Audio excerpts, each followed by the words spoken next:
आंखों देखी और कानों सुनी बातें गलत हो सकती है, किंतु हमारे हृदय का अनुभव गलत नहीं हो सकता। बापूजी के सानिध्य मात्र से, उनकी करुणा कृपा से हमारे जीवन में संयम आने लगता है, विकारों से मुक्ति मिलने लगती है। ऐसे बापूजी पर बलात्कार जैसे घृणित आरोप लगना निंदनीय है। बापूजी के खिलाफ इतना कुप्रचार होने के बाद भी मेरी श्रद्धा वैसी की वैसी ही है, और बढ़ गई है और बढ़ गई है, क्योंकि जो वृक्ष फलदार होता है उस वृक्ष पर ही सब पत्थर मारते हैं। सांप जाकर चंदन के वृक्ष पर ही लिपटते हैं, साधारण वृक्षों पर सांप नहीं लिपटते।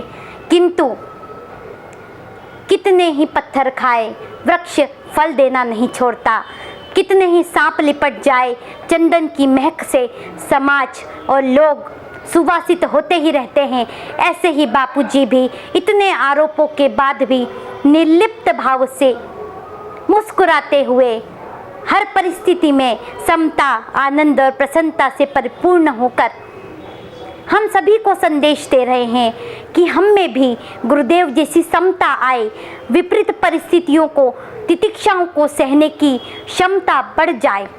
ये गुरुदेव की परीक्षा का समय नहीं, ये हम साधकों की परीक्षा का समय है। वो देखना चाहते हैं कि ऐसे कुप्रचार में भी हमारा ध्यान किस ओर है। गुरुदेव के सत्संग को हम देख रहे हैं या कुप्रचार करने वालों की बातों में आ रहे हैं। सोना जब भट्टी में तपाया जाता है तभी वो कुंदन बनता है।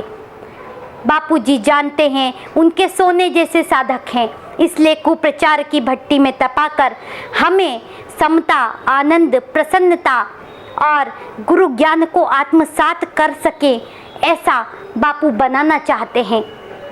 हमें गुरु ज्ञान से, गुरुदेव की कृपा से, जो गुरुदेव की कृपा से हमें अनुभव हुए हैं, उन अनुभवों को महसूस कर, पुनः स्मरण कर, गुरु ज्ञान की तलवार से कुप्रचार को काट देना है, कुप्रचार की धार को काट देना है और सबको सुप्रचार में लगना है।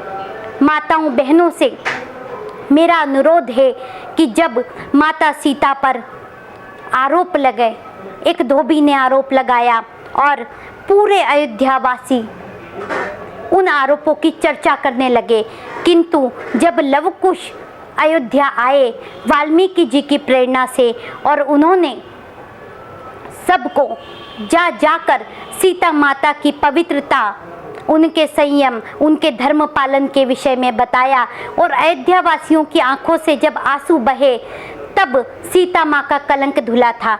ऐसे ही एक लड़की ने बापूजी पर ऐसे घृणित और कुत्सित आरोप लगा दिए। अब संपूर्ण नारी शक्ति को, समस्त माताओं बहनों को जागृत होना है और हम सभी को सुप्रचार की सेवा करके बापूजी पर जो उस लड़की ने कलंक लगाया है उस कलंक को धोना है, क्योंकि वो एक लड़की ने जो कलंक लगाया उस कलंक का भार हम सब माताओं बहनों पर चढ़ता है, क्योंकि हम सभी माताएं बहनें हैं। यदि हम सभी जागृत होंगे, सुप्रचार की सेवा में लगेंगे, बापूजी ने जो ज्ञान दिया है वो साधकों को, जन जन को जाकर बताएंगे, गुरु ज्ञान का प्रचार करेंगे, तब बापूजी पर लगा ये कलंक धुल जाएगा और गुरुदेव की कृपा से, प्रेरणा से आप सभी की, हम सभी की श्रद्धा, भक्ति और विश्वास एक निष्ठ बना रहे और हम सभी गुरु सेवा के पथ पर, गुरुदेव के साधना भजन के पथ पर सदैव अग्रसर होते रहें,